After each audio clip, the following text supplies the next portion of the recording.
Well, it's been a Central Division grudge match, and we're right in the thick of it, having wrapped up games against Winnipeg and against St. Louis, and with Nashville right on the horizon. Clean Hits Hockey is here to wrap up the week here late on a Friday. My name is Trent. I'm joined by Corey. Clean Hits Corey. How are you? How's your week been? What are you looking forward to this weekend? Looking at this road trip, it's hard not to be happy with how things are going. Any road trip, you kind of want to go 500, and they've done that so far, right? They get almost got the win in Vegas, get the point in Vegas, and that's always a tough place to play on the road. So they get the point there, and a bit of a sleepy game against Winnipeg, and kind of went into that one not expecting the win, but they kept it competitive against a very dominant Winnipeg team so far this season, and then really a big win last night in St. Louis to come back late there and to win it in regulation and not allow the Blues to get any points. And you can get the full two. St. Louis gets none. And that's a team in the standings right now who are kind of neck and neck with. So to come out of that one with the full 2 points and 3 points in 3 games on this road trip so far, and then hoping to wrap it up in a big way in Nashville on Saturday, going up against a Nashville team that's kind of, in the words of their GM, kind of on the verge of a potential rebuild here. Things have not gone well after the big spending spree in the summer, and we'll see how, it's going to be a Nashville team that's very fired up, and they had another bad loss last night, right? So they're going to be angry, but big test for Utah going into that game, and a team that's going to be very fired up, but at the same time, it's a team that's in last place, so you have to get this 2 points. Like it's almost a must-win game. You need those 2 points, and there's no reason for Nashville to win that game. Yeah, it's almost like a second chance against the San Jose disaster, right? Mm-hmm.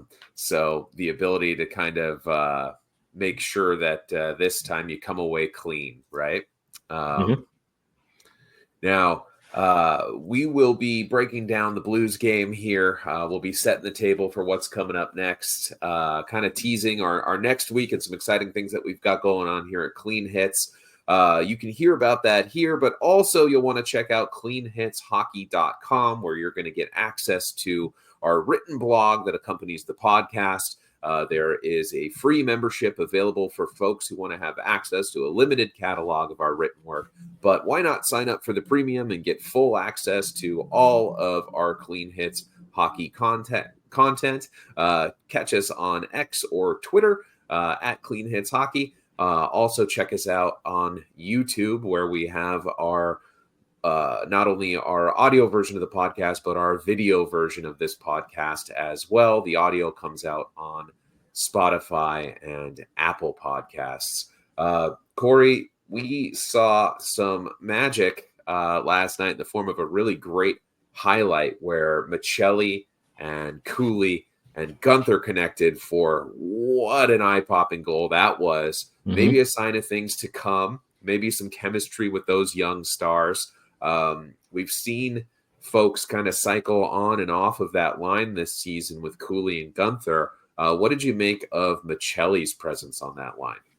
Yeah, we have seen that in the past with Andre Tourigny and some other coaches as well, where, when they're putting together their forward lines, they look for pairs rather than trios, and then you can kind of rotate that third person. So we have seen Logan Cooley and Dylan Guenther together for a good chunk of the season, and you wouldn't think that Matias Maccelli would be the piece who can round out that line, because they're kind of similar players, very offensive-minded. There's not a lot of size with those three, but it seemed to work. I don't know if it's going to be a long-term thing, because we have seen Andre Tourigny put the lines into a blender the last couple of games, but it worked, and it was Dylan Guenther ended the night with 2 points. I think Logan Cooley had 2 as well. Maccelli had a goal from a good distance as well.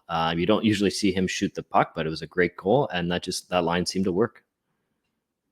Yeah, absolutely. And it was a big game, as you mentioned. It's kind of funny to talk about must-win games and big games, but these points count the same at the end of the season as they do at the beginning, right? So the more you can bank in opportunities like this to take down a banged-up St. Louis team, especially when you're hurting from injury perspective as well, it's going to be huge. And it's going to be huge as they move on to Nashville as well, as you said.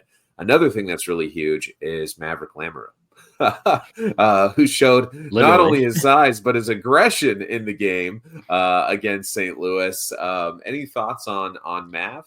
Well, still a little befuddled by that whole play. I think it was I was watching the Blues broadcast on the Sportsnet app, and they seemed to think, I don't know if there was a malicious intent to it, but that seemed to be the way they were framing it. But it just seemed like more of a collision to me. I mean, just given the height of Maverick Lamoureux, I think he's 6'7", and then I don't remember the Blues player involved in it, but they just seemed to collide rather than any sort of intent to hit there. So a little bit thrown by I think Mav got 20 pims on that play there between the 10 and the 5, and I guess another 5 for fighting. But love the response. That's something this team, going back to Arizona, has really struggled with, where there would be fights and anything like that in terms of a response after big hits. But it was great to see the response from especially a rookie, right? And then going up against, funny enough, another former first round pick by this franchise back in Arizona, and Pierre-Olivier Joseph.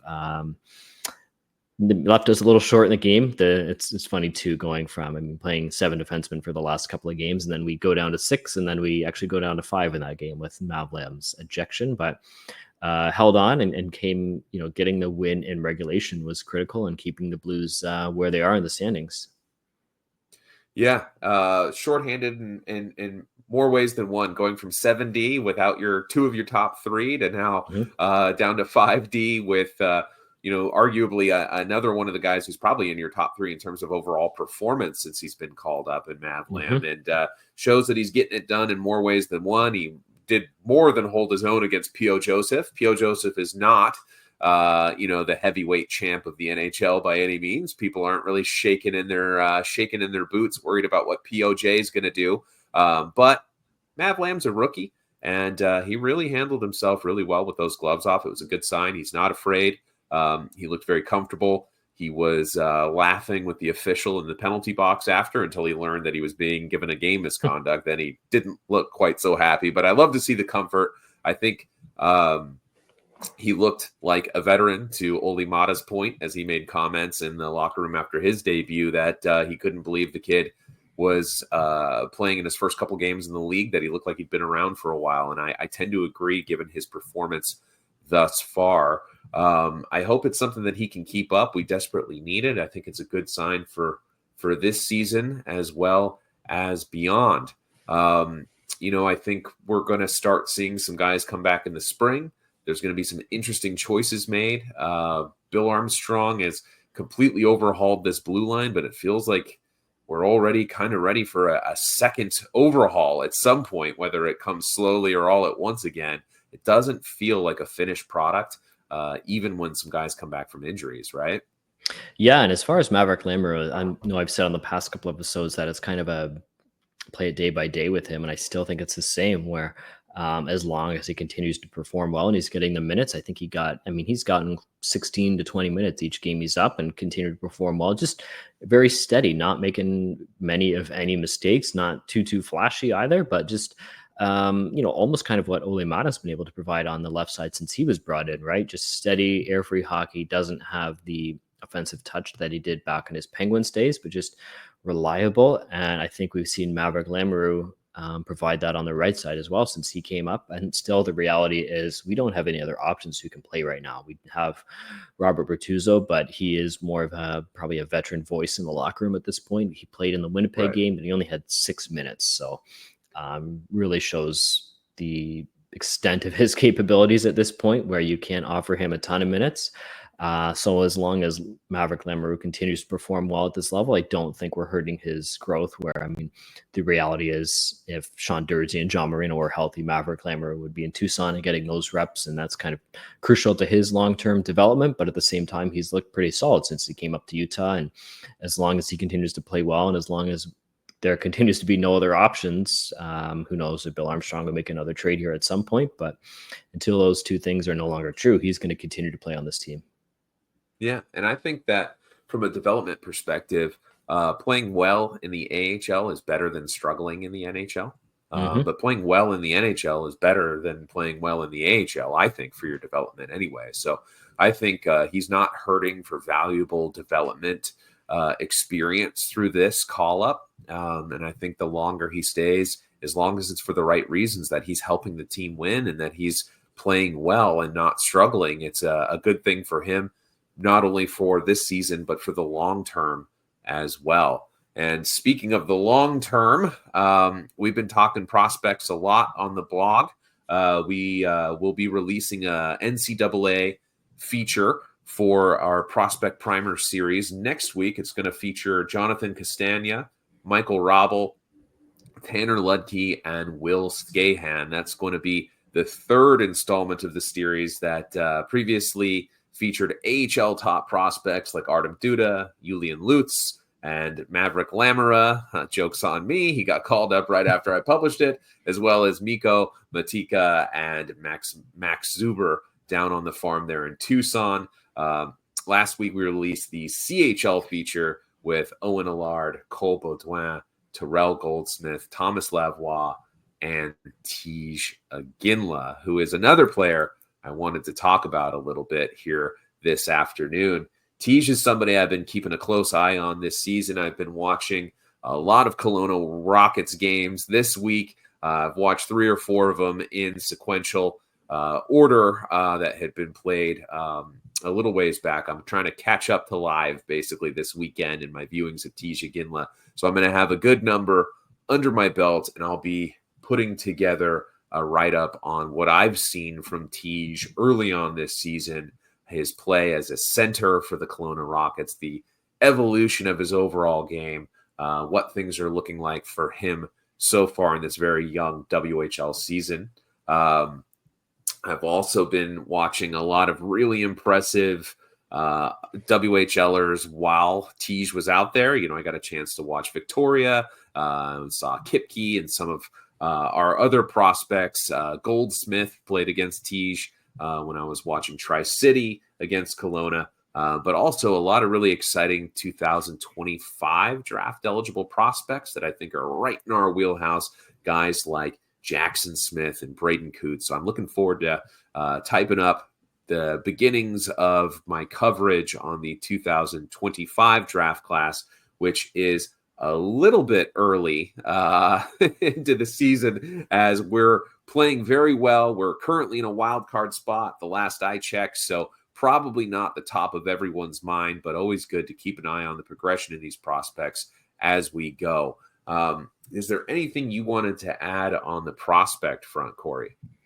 I think just another name to point out is the play of Daniil Boot. I mean, we knew he was a good player, but he's just been dominating in the KHL this year. Only his second year there, and generally that's a league that favors the veteran players. But he's, you're seeing highlights of him almost every day on Twitter, where I think it cements the fact that he's going to be playing in Utah next season. I think he's still signed for one more year in the KHL, but that doesn't mean he's got to stay over there. And he can definitely add an element to this forward group that we don't really have. Not only the scoring touch, but just the size, the ability to play down low. And it's going to be a huge addition to this team. Yeah, and he hasn't shown the aggression as much in the KHL yet, which is understandable. You know, it's a men's league, it's a top league, and he's a very young rookie. But in the MHL, I can assure you, he was a very mean player, very grumpy, more than happy to use his size, and just an absolute nightmare to play against. In the KHL, the sheer number of highlights, the absolute production that he's putting up, given his limited amount of ice time in that league, has been extremely impressive. He is actually on an expiring deal, him and Simishev both. This is their last year under contract with Lokomotiv. And they could sign a contract with Utah and come over as soon as next season, depending on how things go. I think that they're playing for a really good organization over there in Russia, one that has a real chance to contend for the championship, and one where they're going to have some things to prove, as they aren't playing like first line minutes, premier roles just yet on that team. So I could see the appeal of staying over, especially if Utah is not prepared to guarantee roster spots to them. So that'll definitely be something to keep an eye on.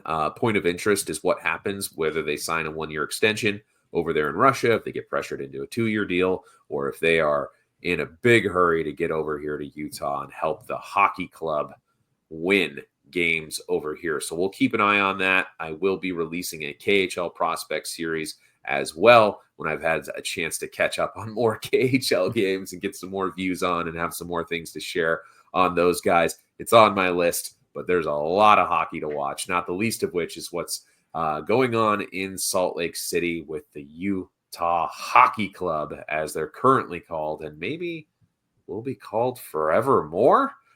We've seen some rumors online anyway. I'm not sure how much credibility any of them have, but there's been whispers all along, and now they're starting to turn into murmurs, I guess, maybe winks, nods, and insinuations, at least, that there may be a little bit of a holdup with getting the team a permanent nickname. What do you think about that, Corey? Yeah, I mean, I think I've been, very loud in my opinion of a fan of the Utah Yeti name since day one. I like how it rolls off the tongue. I like we heard Ryan Smith say it brings the U and the Y together, referring to the two big main universities there in Utah. And I know there's no history of Yetis or anything like that in Utah, but it just seems to work. But we're hearing rumors of a potential, complication just getting the name all sorted out with the Yeti Cooler Company, and nowadays they are a sponsor of the NHL, and who knows if it's price point or just some other complication. But if they do have to pivot here, we do know that there was 6 finalists. So it was Yeti, it was Hockey Club, Outlaws, Mammoth, Venom, and what am I missing? Blizzard. I don't like Blizzard at all. Yeti is the top of my list, and Blizzard has always been the bottom. It's too. I know it has the double. I guess for the Americans, the double Z, for to match with the Jazz. Like the Jazz, the Blizz and the Jazz, Mm-hmm. I don't know. Blizzard, you can throw that right in the bin. I don't like that one at all. I don't know how you draw Blizzard. Like, is that a snowstorm? And I mean, as much as we hear all this, like Yeti is too similar to Colorado because they had the foot logo and they had the actual Yeti mascot. Well, the Blizzard is more similar to Avalanche than Yeti is. So let's not go down that path. It's just a much less impressive natural occurrence, right? Natural phenomenon. Like no, it's not Utah great. I think snowstorm. Like, no, that's awful. Yeah, and if you think that Yeti coolers and Yeti drinkware is too much of a household name for the Utah Yeti to compete with, I think Blizzard from Dairy Queen is better known. So I think that's definitely something to be avoided. And speaking of that cooler company, I do wonder, we see these things play out in the hockey world when it comes to trades and when it comes to contract negotiations, a little bit of gamesmanship in the media, a little bit of leaking some things to insiders, a little bit of whisper campaigns. And, maybe the cost is a little too rich for our blood. Maybe we're going to fold. We might be able to reach a deal if it was a little bit cheaper. These kinds of things, perhaps, the fact that we're hearing that things might be falling apart or stalling out is actually a really good sign that we're reaching a point where they're actually talking about dollars and cents. That could be the case anyway, but I'm speculating with absolutely no information at all to go on this.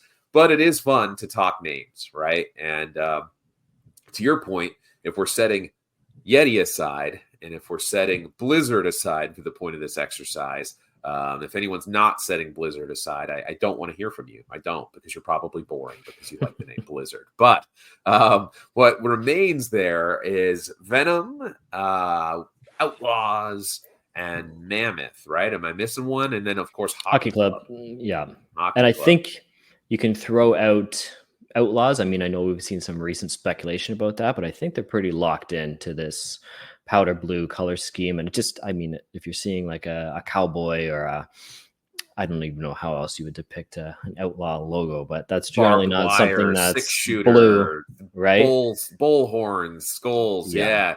Still not powder blue. Absolutely not. I totally agree. Yeah. And I kind of feel the same way about Venom. I think if it was going to be Venom, you would have seen probably gold and black for the team, yellow and black, something indicative to the beehive state and bee venom.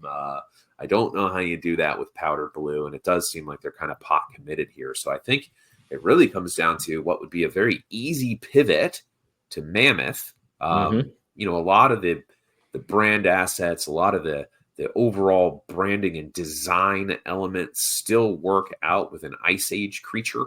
Some of the cave elements, the snow, the mountains, it all still is very applicable to Mammoth. But it also does all still work for Utah Hockey Club. They're Yes. starting to build a little bit of a brand for HC Utah as well. People have the merch. People might start to come around to it a little bit. Still not my favorite as a permanent name. But what do you think if it came down to it and Yeti wasn't available and they had a late night meeting with the top brass and they decided it's going to come down to keeping Hockey Club or pivoting to Mammoth? What do you think would be the likely outcome and what would be your preference? I think the name Hockey Club has grown on me, but at the same time, I would like to see an actual logo here rather than just text. And Mammoth has always kind of been my second to Yeti.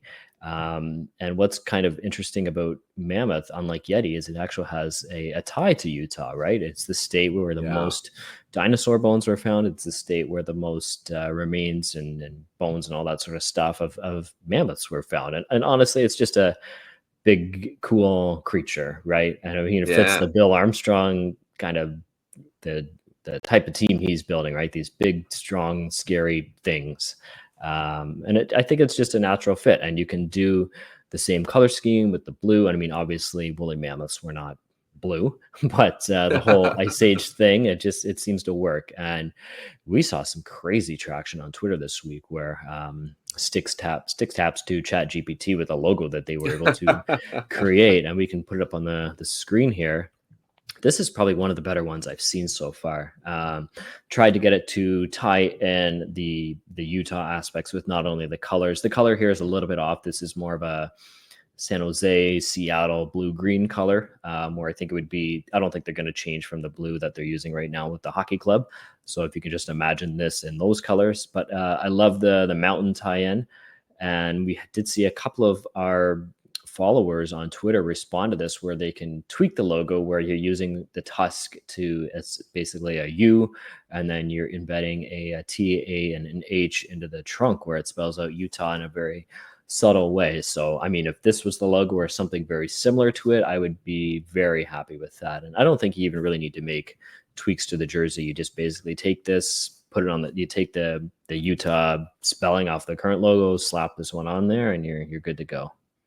And we've had Cole Bagley and Brogan Houston on the show who've alluded to the concept of potentially keeping one of the Utah uniforms as is, with just the diagonal Utah on it, and using the other jersey to add the nickname logo to. And then, of course, they'll have a third jersey that they can play around with and really get crazy with. So I think that's a great point with a logo that could work for both or just one on one of the kits for the Utah Hockey Club, who would then be maybe the Mammoth. I think that when you talked about the design elements there of bringing, the U and the T and the M and making it a little bit more Utah centric, I started to think about some of the work that Doubleday and Cartwright, the company that they've retained to do their branding, has done with other sports teams, and specifically that Milwaukee Bucks logo, where the antlers make a basketball pattern, and then in the neck of the buck, you see the M. So I think that ChatGPT logo was a little bit busier than what we've seen from Doubleday and Cartwright, who tend to keep things very simple. But, they are working with the SEG group and Ryan and Ashley Smith and the marketing department for the Utah Hockey Club. So, of course, as a firm, they will take feedback from their clients. So we could see something not quite as simple as some of the soccer uniforms that they've designed, and something a little bit more intricate like the Bucks logo. But I definitely would expect to see some hidden design elements and symbolism in the ultimate logo, whether that's a Yeti or it's a Mammoth. I definitely think that you'll see some of those elements, like our Twitter followers mentioned, incorporating in the logo. Yeah, I think that's the thing here, like a subtle logo and not over the top cartoony. I don't think you're going to see, and I don't think we want to see a Yeti, full body Yeti holding a hockey stick, or a mammoth whose tusks are hockey sticks or something like that. Very like early 90s, like roller hockey logo. I don't think that's going to be the end result here. I think it works better if it's just the Yeti head or if it's just the mammoth head, and then you can integrate some of those subtle features from there. But yeah, I mean, if these are the two final choices, and I would have Hockey Club as probably my third, to be honest. I still like it more than Venom and Blizzard, and I don't really think Outlaws is in the picture. I don't think pot committed is the right phrasing for this color scheme, but I think they like it a lot, and it really stands out where there's no other team in the league that uses this shade of blue. So to be the one unique team out of 32, I think that's something really cool, and I think they're going to stick with that. Yeah, and I think any affection that people have for Utah Hockey Club, the growing sort of coming around to that, I think is tied more to the brand and more to the colors and the work that the creative team has done than it is to the name.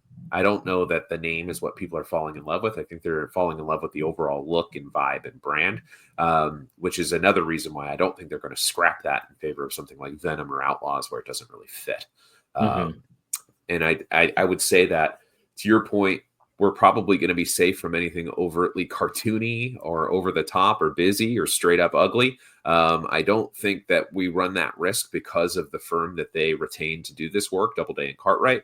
I think there's a much higher risk of the reaction being that it's too boring. I've heard that feedback on their work before. And I think that the SEG group has shown a proclivity for kind of liking a more straightforward, simple, clean design.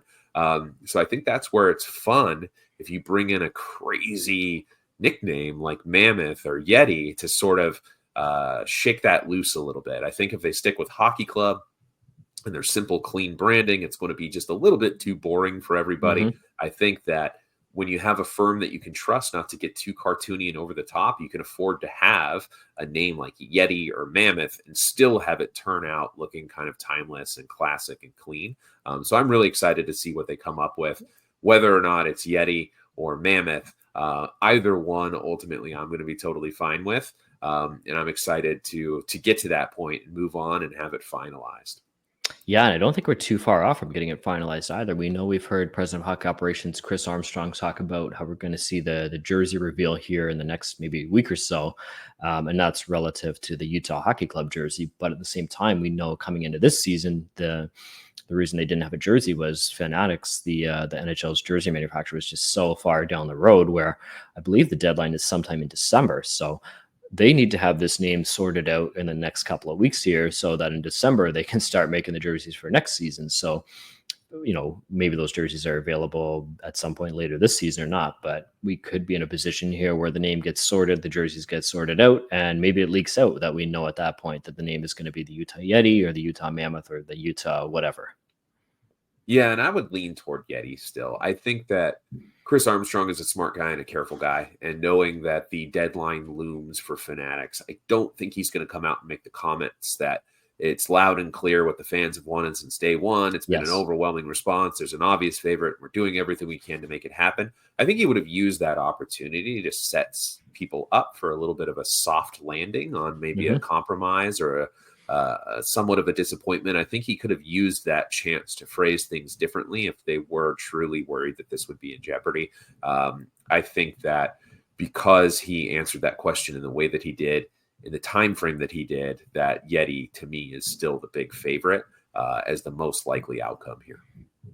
Yeah, I think that's the case, and I do ultimately think it is going to be Yeti. But like I said, Mammoth has always kind of been my second option, and I think almost kind of warming up to it more so in the last week or so, where these rumors started to bubble up that maybe Yeti wasn't going to happen, or maybe there's some complications. But I think in the end, it will probably be one of those two names. I don't think Venom is a possibility. I don't think Outlaws is a possibility. And Blizzard is just, you don't really see a lot of momentum for that one, right? And who knows of the complications with that one too. So going forward, it's going to be Yeti, it's going to be Mammoth, or I guess it could be Hockey Club. So we'll see here, and we'll see here relatively soon.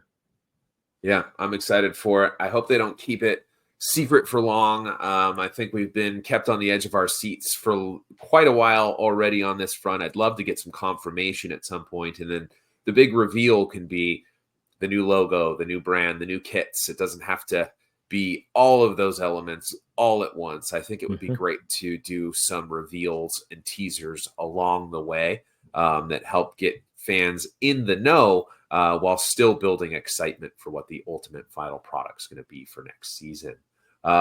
Speaking of excitement, we've got some exciting things happening here in Clean Hits land. We've got tomorrow, we're going to be taping something a little bit different than we've done before. We're going to be doing a pretty wild quiz show.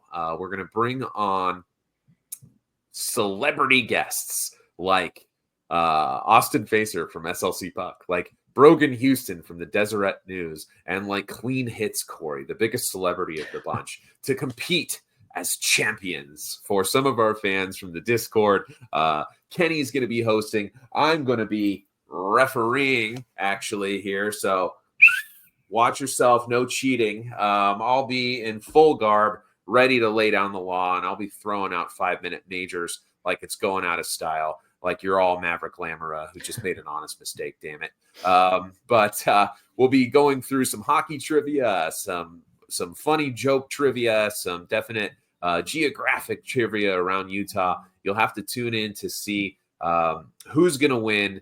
I think that Kenny's pumped up. He's feverishly putting together the last of the production on this. It's going to be a fun time. I'm excited to tape this one. The grand prize, of course, to the winner.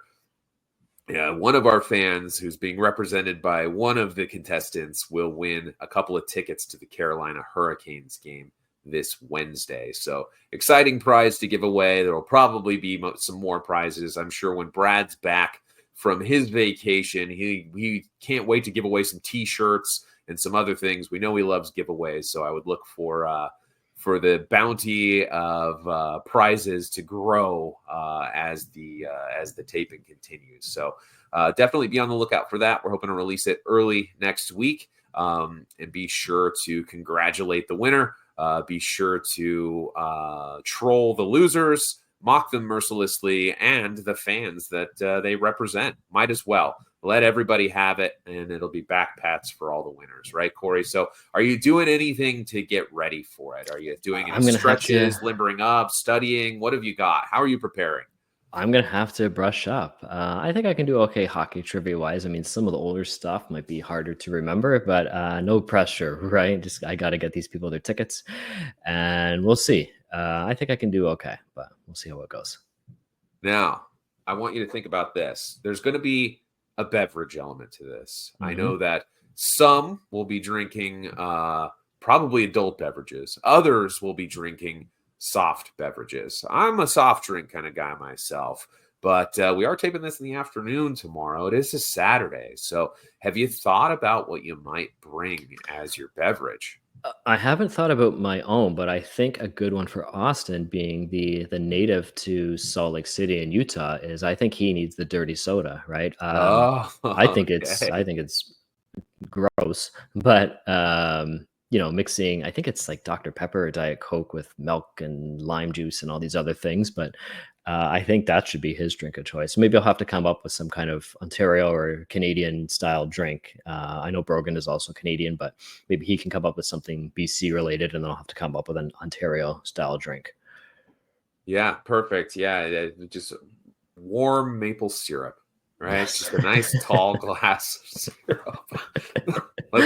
Let's not do that. We don't need Clean Hits Corey catching diabetes live on the air. So we're definitely excited to do that. It should be fun. It'll be a little break from the norm, and we're going to go a little bit crazy with that tomorrow. So be on the lookout for that, folks. You're going to see it on YouTube. You're going to be able to listen to it, but you should watch it. But if you have to listen to it on the go, it'll be on Spotify and Apple Podcasts. We're going to be teasing out more details on Twitter/X at Clean Hits Hockey. You can read all about it and chat with the ultimate represented fans there from our Discord. We're choosing fans from the Discord to win the tickets. So join in the fun there, and look for updates and more information as it comes out. That's about all I had to add to this late Friday wrap-up podcast. Corey, is there anything else you wanted to add? Just big day tomorrow, right? Between that and a big game, or big day on the ice, rather, for the Utah Hockey Club. I think I mean, they're in a playoff position now, and all things considered, considering the state of the blue line and some of the goaltending struggles, to be in a playoff spot at this point of the year it's pretty impressive. But big game tomorrow, going up, which sounds funny, going up against a last place team. But I think what really separates the good teams from the not so good teams is you go into that game in Nashville and you get the 2 points. And I'm not saying it's got to be nothing blowout, but there's no reason not to win that game. You need to go into there and, it's a 5-2 final or something like that. They need to go in there, get the 2 points, and continue. Just like you said earlier in the podcast, the points are worth the same now as they are in March and April. So just continue to bank the points. And, as much as frustrating as it was to lose that game against San Jose, at least they got a point out of it, right? Just keep banking the points, get as close as you can to that 90-point mark. And by the end of the year, you have a good chance of making the playoffs. Yeah, absolutely. Go in there, take the 2 points, take out some kneecaps. Look out, Nashville, for Maverick the Menace. He's coming to your town, and there's going to be pain. So watch out for Maverick, watch out for the Utah Hockey Club, and watch out for our crazy quiz show when that drops. All right, guys, it's been great. I'm really looking forward to it. Happy Friday, and we'll see you on the weekend. See Utah later.